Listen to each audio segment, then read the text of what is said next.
Okay, so before we start our lesson for today class, let me just remind you some few things. Your examinations will be on December 10 to 14. Okay, so I will be posting later the what do you call this, the schedule of your exam on your homeroom. So you check it later after this class. So ipopost na yung teacher. And then what else should I have uh, reminded you about? Your writing tasks, please accomplish them. Because as you all know, we are already on our online classes and nag-iba na po yung components ng inyong, ang tawag dito? Components ng grade nyo. So 30% na po yung formal team nyo, which is now the journal writing. Okay? Nagkakaintindihan ba tayo? So for those who weren't able to pass their writing task number 1, okay, mag-submit na kayo. Even though it's already late, I'll still consider it. Mababasa nyo naman doon, nag-comment si teacher na hindi kayo nagpasa. Okay? And you know yourselves Anong also. pointer sa English? It's cover to cover from the second quarter.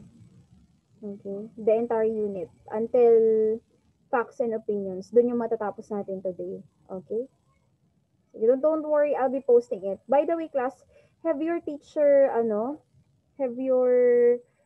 already posted the pointers to review? Nag-post na ba sila? O wala pa? No. Not yet. Wala sige. pa. Oo, meron pa naman kasi we still have one meeting left before your exam, which will be on December 7. Anyway, class, next year, Chair, face-to-face na tayo, Chair, or hindi, Chair? wala pa po. Wala pang sinasabi ang IATF, including DOH. And if there will be a chance that there will be a face-to-face, it's for the colleges only that who needs to actually have an actual, hands-on with the equipments. Kaya yung mga medicine-related courses. Pero I think they are still considering that. Hindi pa yun sure. Okay, anyway, ano pa ba? December 8, you don't have classes. It's a holiday. Okay. It's the Immaculate Conception. Okay. So basically next week we'll just have December 7. Okay. Then 8, no classes. Then 9 is Wednesday.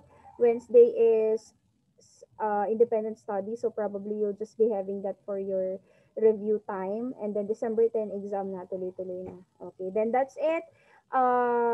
Christmas break, I think. Yeah, we'll have a Christmas break. Chay, No? ilang yung pagkatapos ng exam? Christmas party, Chay, magpapabigay kami sa parents namin or ganun, Chay? Wala po tayong Christmas party. Maybe we're gonna party by eating together with different foods, like example, eating spaghetti. Chay, mas okay na mag-zoom tayo sa Christmas Para mag-zoom tayo, Christmas party. Okay, sige, suggest that to the school. Pero parang, like example, yung mga gifts namin sa kanila, ibibigyan namin sa kanila, tapos pagkatapos yung parents nila, ipipick up, tapos pagkatapos hindi nila i-open hanggang Christmas party. Okay, basta social gathering is still not allowed. Okay, bawal pa rin magkaroon ng events. Pwedeng online na lang yung social gathering. I'm not sure. The school... Pwede. So, our parents... Padala na lang yung mga gifts sa mga... Ewan ko pa. I'm not sure. Maybe idadala mo na doon sa CDC tapos pagkatapos parent ng my name na may like example ako chair na... Okay. Ayan na naman tayo. Wala pang there's no official statement about that yet. But I don't think there will be. Kasi di ba yung kwadro nga natin hindi natuloy. How much more for the Christmas, Christmas party or year-end party para maka-join yung mga non-Catholics. Anyway, class, for today's session, we'll be targeting 3 topics. O, diba? Taray, teacher. The first one is connotation and denotation. Okay, this has something to do with meaning.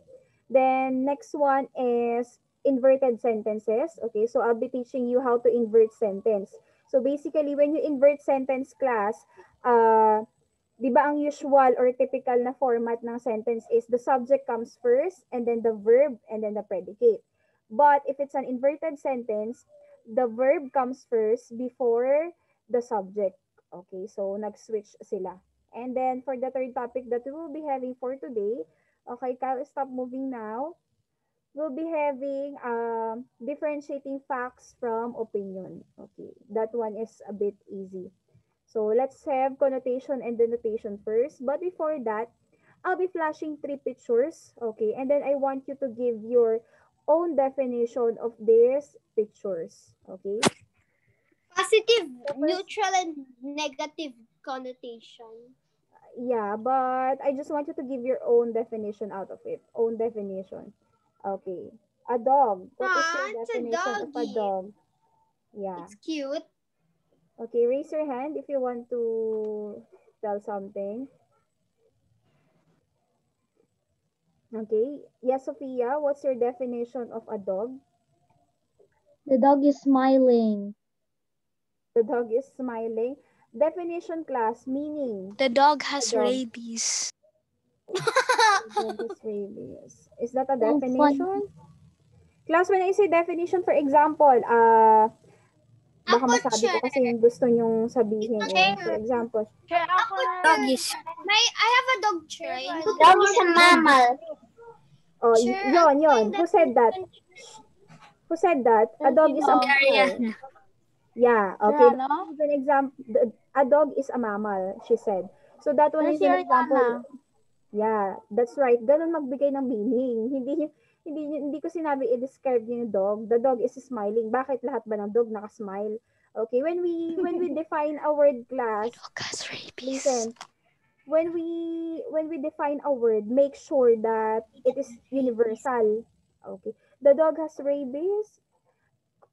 Connotation yan. Okay? When I say connotation, it's your opinion towards dog. Okay? Na may rabies lahat ng dog. Okay? Sige, sino pa ang gustong magbigay ng meaning ng dog? Okay, sige, mamimili ko. And Loris. Sige. How about Loris? Man's best Okay. friend. Okay, yes. A A dog dog is is a a man's. man's. Sure, I have a dog and I know Okay. what the definition of them. Nonsense. Man's best friend. Okay, very good. Okay, now I'll do the other picture na lang. Sure. I Okay, think I have. sige. Okay, so we had enough. We had three definitions.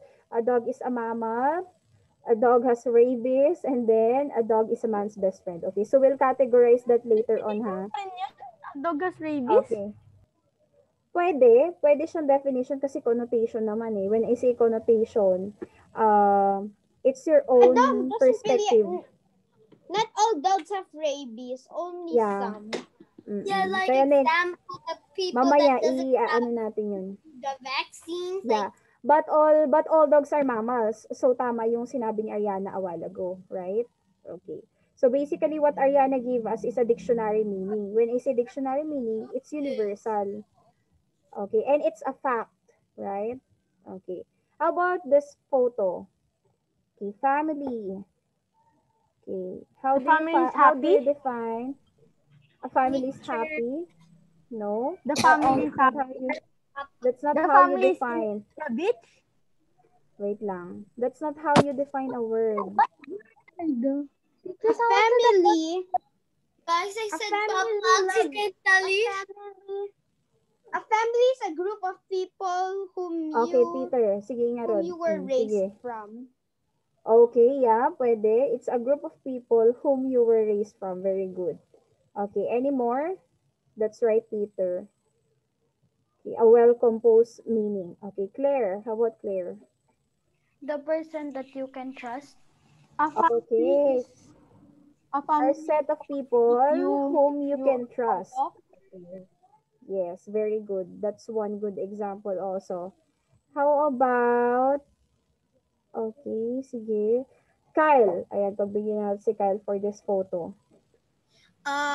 They are loving each other and they're like family bonding and they're like example they're family bonding, which means it's a meaning of like loving each other and doing some happy stuff, and your parents give you some happiness, and your bigger or smaller sister gives you some chance to be friendly, and everything Okay. we learn is from our family. Okay, wait lang. Wait lang, That's Kyle. not I a think you are miss. definition. You're just Yeah. describing. I think You are. one. Yes, Gab. I think you are missing the point, Kyle. First group you are part of. I Yeah. think that's It's sa ESP natin yan, di ba? It's the first group that you are Sure, part yun yung of. naalala ko. Oh, yes. Very good. You said Siya a yun bad sa man. nagsasabihin ko. Yan nga, sure. Okay, it's the first group you are part of. Then yung sinabi ni Peter, it's a group of ano yung sinabi niya? Peter, can you repeat your definition? Group of people you can trust. No, that's Claire. That's mine. You're raised That was Claire. Ayun, you were raised from. O, yun yung clue natin sa kanya. It's a group of people whom you were raised from. While Claire it's a set of people whom you can trust. Okay, sige, very good. Okay, actually may ma-formulate na tayo dito sa tatlong to. Mamaya sasabihin ni teacher. Ayan, and then for the third photo, do I have a third photo? Okay, education. How do you define education? Do you miss face-to-face class? Look at his big smile. He's smiling brightly, right? Okay, I miss those. Yes. Look at him. Even though his uniform is worn out and it's already Meron pa daw pang definition. okay. What, Gab? Remember, you should do the definition. Like Like, a place of learning. Education. Yeah, like I'm that. not referring to a school. education is vital in life.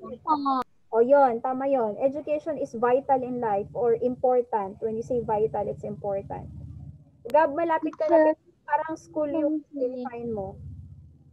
Okay. It's a place where you learn. Sir, I wanna tell you something. Someone said a bad word kanina pa, sir. B-I-T-C-H yung bad word. Sino nagba-bad word? Meron ba? I don't Sir, I think ako kanina, teacher, yung kanina, yung nasa, andun sila sa, Oh, yun ba yun? Wait. I'm not sure. Wala akong narinig so far. Okay. Sir, I can't hear it. wala din ang, Sir, ako meron. sir, parang mayroon unti. Okay, hayaan nyo na pag naulit, alam na. Isusulat ni teacher. Anyway, where are we? Okay, who would want Sino to ginawa? education? Okay, any more? Who would want to define education? Okay, for teacher, I would define education as the key to success. What else? Education will lead us to have a brighter future. O, di ba? Those are examples of definition. What else? Any more? Education help us in life. Education helps us in life. Yes, education is singular, so you'll use helps. Okay, any more? Okay, kung wala na, ano pa bang pwede ko sabihin sa education? For example, Education can be helpful in real life. yes. For example, you define education as something very technical. For example, you say education Can enhance your skills. Knowledge. Okay. Education can enhance your skills. Education can enhance your knowledge. Or you can also say that education is 14 years of study with primary school, secondary school, and tertiary school. Nag-freeze ako? Sir, nag-freeze ka ulit, paminsan-minsan, sir, habang ini-explain Sir, hindi mo. naman Hindi naman Okay. sa akin. Sir, Sige, para sa akin probably lang the yata. internet connection. Okay. So, baka every time I pause. Baka every time I pause. Okay. Anyway, class. So, what can we formulate out from the given definitions that you told me? Okay. So we will be proceeding with connotation and denotation based on the definition that you gave. Okay. So, basically, class, denotation muna tayo. Denotation refers to the literal meaning of the word or the dictionary meaning. Okay, so these are the meaning that you can find on the dictionary, and it is usually universal. So alam Teacher, ko, may alam I mo. Okay, yes, you may go. For example, I know it, everyone knows about it. Okay, that's denotation. It is the actual meaning. Okay, without reference to the emotional associations it can stimulate to a person. Meaning, you don't involve yourselves on the meaning itself. Okay, you just Google it, for example, the meaning, or you search for it on the internet. Okay, those are denotative meaning. Okay, denotation also known as denotative meaning. D, dictionary. That's your clue. Okay? Sino bang nakapagbigay ng denotative meaning a while ago? Dog. A dog is a mammal. Okay, Ariana told us. A dog is a four-legged mammal. Okay. So there's no And, feelings. It's a fact, teacher. There's no Yes. happy. There's no sad. It's just a Yeah. fact. Walang emotions, sure, walang linalagay na parang emotion that Opo. Pag denotation, no emotions at all. You just state the meaning directly, which came from the internet, possibly, or which came from the sure, dictionary. yung real parang tawag doon? Yung real Yung parang mismo meaning definition niya. niya.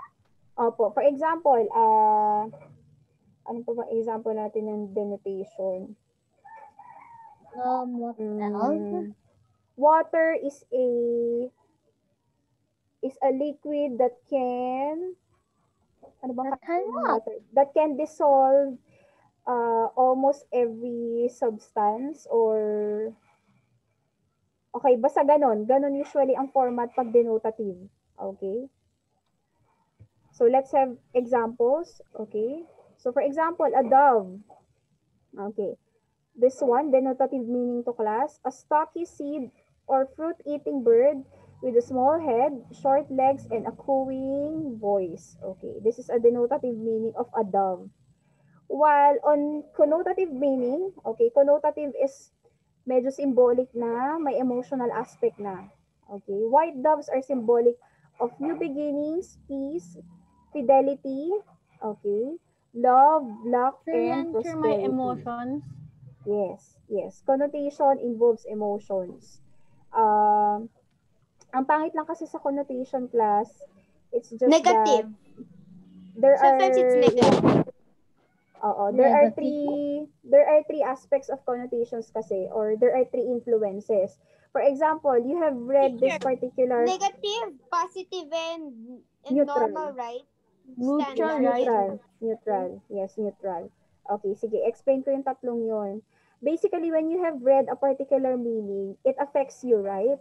Okay, and there are three ways on how it can affect you. It's either positive, negative, or neutral. When I say neutral, basically, it doesn't appeal to your emotions at all. You are not affected with the meaning. Okay? Kasi okay lang. Okay lang naman yung pagkaka-word niya. Like, it doesn't affect me at all. But if it's a negative connotation, okay, it has something to do with your emotions that hurt your feelings. Okay, papakita ko sa inyo kung ano itsura ng negative connotation. Anyway, okay, yes, you may drink water. Okay, another meaning of connotation, although I've been telling you what is connotation all about, it refers to the emotional or psychological associations a word carries. Okay, take a look on this one. Association. When we say association, for example, a star. Di ba class, the literal meaning of a star, it's a celestial body, okay, that shines like blah, blah, blah, ganun, di ba? Pero we can also associate star with an artist, right? Sure, with the famous person, right? Yun nga, with a famous person or a star. Okay. So, connotation Example, siya, vice may ganda. binibigay kang ibang meaning. Yes. And it's something personal. It is something emotional. Okay. Okay, sure. Yan. Ito pa po, another, Pero yung, Sir, may IP po. yung sinasabi Yes, mong, Inigo. sure, yung star sa celestial body, sure, yun yung parang real, parang Denotative. definition. Yes, it's denotation kapag ka ganun po. Okay. Okay. Next one. Okay, sure. Of denotation and Denotation. I get confused a little bit. What's confusing about it? Denotation, dictionary meaning, no emotions at all. Connotation, opinion, okay, your opinion towards that particular word. For example, yung kanina, a dog is a man's best friend. Okay, that's connotation. Kasi ikaw lang nagbigay ng meaning na yun. And at the same time, it has something to do with your emotional aspect. Okay? And minsan, yung connotative meaning class, is tama para sa atin, meron ding instance na hindi tama sa iba. Parang yun, a dog is a man's best friend. Do you think all people consider a dog as a man's best friend? No, right? May ibang opinion. Kaya nga connotation. Okay. Teacher, yes or no, ganon.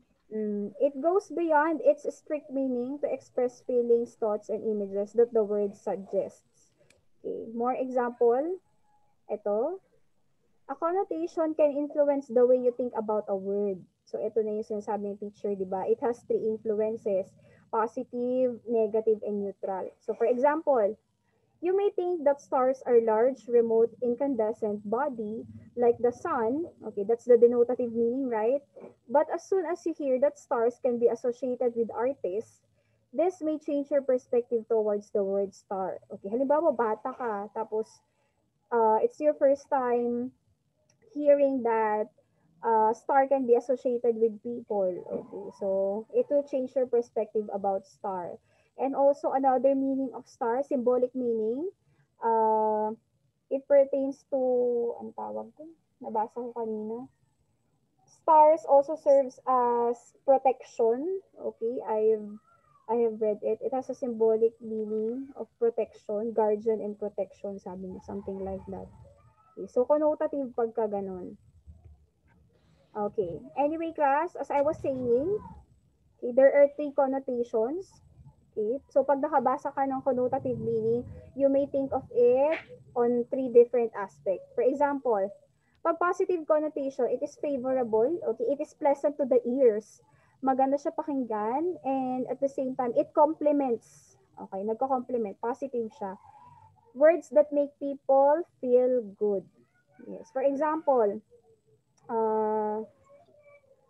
if you're going to define a home, okay, and then you told there that a home is a place where I feel warmth,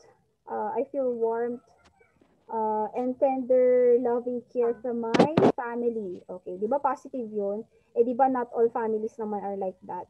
Okay, then negative connotation, words that provoke a negative emotional response. So when you read certain meaning and it's a negative connotation, you feel bad about it. Kasi hala, bakit ganun yung sasabihin niya about this word? Okay, for example, a family, Bad.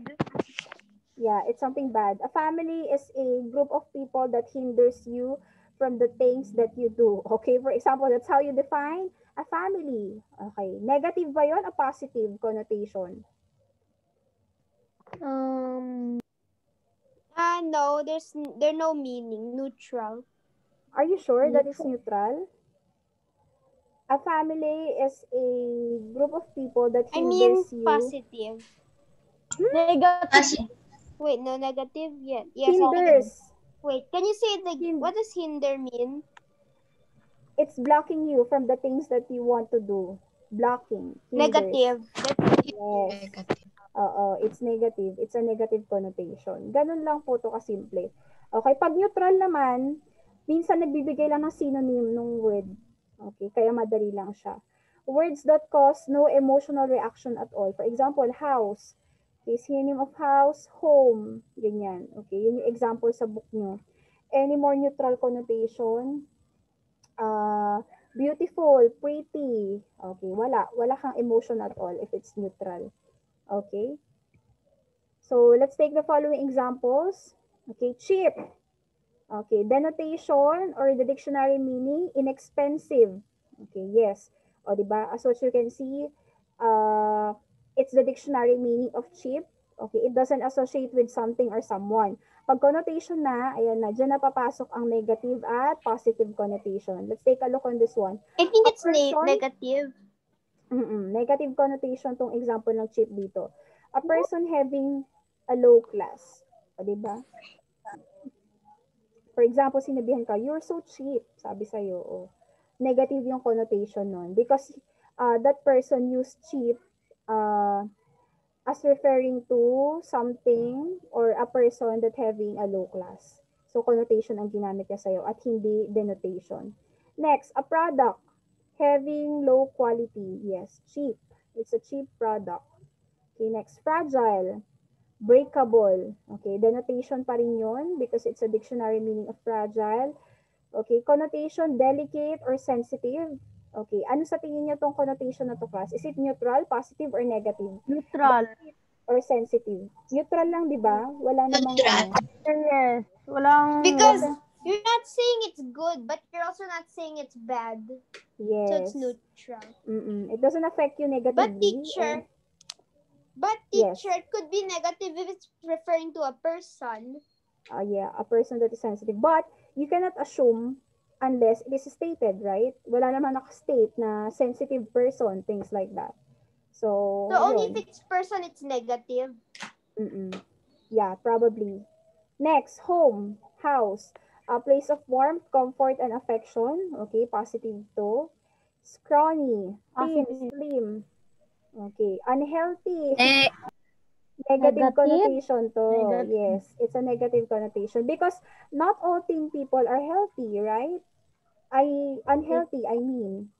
Okay, merong mga tao na although they are thin, they are still healthy. Yes.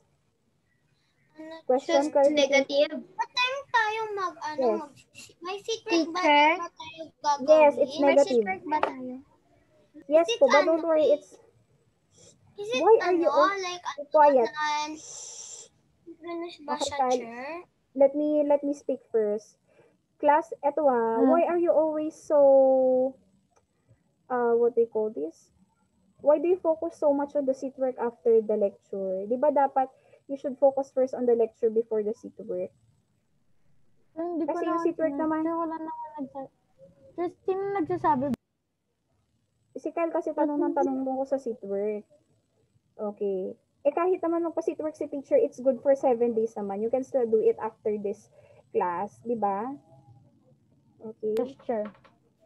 So, ayun ha. Don't ask me for that one. Kailangan manggaling kay teacher na may pa-seat work after this one. Okay. Actually, it's labeled as assignment kasi wala pa kayo assignment sa klase na to. So, I'll just categorize it as an assignment. Anyway, class, yan, makikiusap na naman ako although it's not appropriate for those people. Ayan, it's for your own grade also. Sinasabi ko sa inyo, kung ayaw nyo ng mababang grade just like the first quarter, please comply. Ayan, when I say comply, ipasa nyo yung mga dapat ipasa, especially dun sa links nyo. Ayan, may mga hindi kasi nagpapasa. For reopening of activities, just message me here kung may na-miss kayo from the past. Oo. I'll be giving you the request But you form. can only reopen it if you have a great excuse. Only if you have a great excuse. But for example, I slept. Okay, that's not a great excuse. And probably the school will not allow you to take the exam or the seat work already. Okay. But if it's a good excuse, like for example, there is a power interruption, yeah, you will be granted to have the chance for the activity to be reopened. Okay. Anyway, snake. Okay, denotative meaning or the dictionary meaning, a legless reptile. Yes. Then, connotation, someone who betrays. Okay, may association na sa tao. Negative. Negative yung connotation niya. Yes. Okay, very good. So, I think you don't have problems with this anymore. Okay, so this one. Okay, actually, this is a seat work in your book, but I think you will be confused kapag nagpa-seat work si teacher agad about this one. So, sa exam na lang ako maglalabas ng ganito. Okay, are we clear with that? I-ano na lang natin. I'll be using them as example and then isulat nyo sa book nyo yung mga tamang sagot. Okay? I want you to do that. Okay, number 1. Are you sure that you are going to get that couch? It looks cheap. Okay. Positive, neutral, negative. Positive, neutral, negative connotation. What do you think is the correct answer? Neutral. Okay. Para sa akin, neutral. Negative. For you? Negative. Okay, the correct answer is it's negative. Kasi yung cheap, ginamit siya like for low-cost What page is product. that? Should we answer it in the book? Yes. You may want to answer it in the book. Siya anong page? Siya anong page? 107. 107 Gab. Okay, wait. Okay, so they already told it. No need for me to look Do for not it. make a hasty decision. Okay, hasty What? is immediate. Immediate action. Mabilis ang Siya, action. di ko na lang ano, sa book ba? Di ko kasi narinig eh. Yes, Gab, page 107. You just have to put the correct answer. Oo, kasi, Sir, dahil nasagot na siya, wag ko na lang answeran. oo, okay. Pero you may use it for review purposes sana, kung gusto mo, di ba? Okay, so the first Sir, one is recorded negative. ba? Kung recorded siya, di ko isusulat. Hindi siya recorded. Hindi kayo nakikinig. Anong sabi ni teacher kanina about this one? Naglag kasi konti. Sure, for review lang. Oo, yes. Ma'am, Teacher will just sure. Review purposes. Sure, Oo, number review 3, no? purposes. Wait lang. Okay, number 2. Wait lang. Do not make a hasty decision. Sure, do Okay, we what do you do think? 107? Positive. Positive. Hindi po. Negative. Positive. Hasty means like angry. Something like angry. Mm. Hasty Pero means wala like rage. Feel mabilisan. Positive. Positive. Positive. negative. Sure, do we do 107? No po, sinasabi ng teacher yung sagot. Yes. Kaya hindi na kailangang neutral lang to class. Wala naman siyang epekto sa Ano naman